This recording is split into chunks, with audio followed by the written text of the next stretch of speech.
டேய் அருண், உனக்கு ஒரு விஷயம் தெரியுமா? இந்த எபி பையன் இருக்கான்ல, கோமாக்கு போயிட்டானாண்டா. கோமாக்கு போயிட்டானா?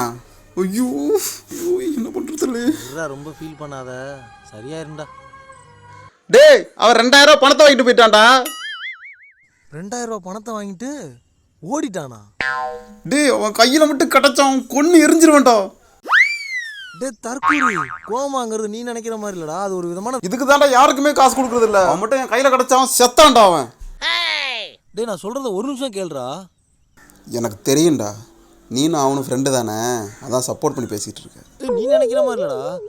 ஷோ டேய் அருண், இங்க என்னடா பண்ணிட்டு இருக்க? இந்த எபி பை வேற கோமாக்கு போயிட்டான்டா. எனக்கு ஒரு 1000 காசு கொடுக்க வேண்டியது இருக்குடா. ஐயோ இவனு சேர்ந்துட்டானே, நான் இவங்களுக்கு எப்படி சொல்லி. சீக்கிரம் ஏறா, வண்டியில ஏறா, அவனை போய் பிடி. பாத்தியா உன்னையும் ஏமாத்திட்டானா? டேய் என்னடா பண்ணிட்டு இருக்கீங்க? டேய் நான் சொல்றத கேளுங்கடா ஒரு நிமிஷம். சீக்கிரம் வாடா போ. டேய் டேய் பைத்தியங்களா, எங்கடா போறீங்க? இருங்கடா. ஐயோ இவனுக்கு கோமானா என்னன்னு தெரியாது போலயே.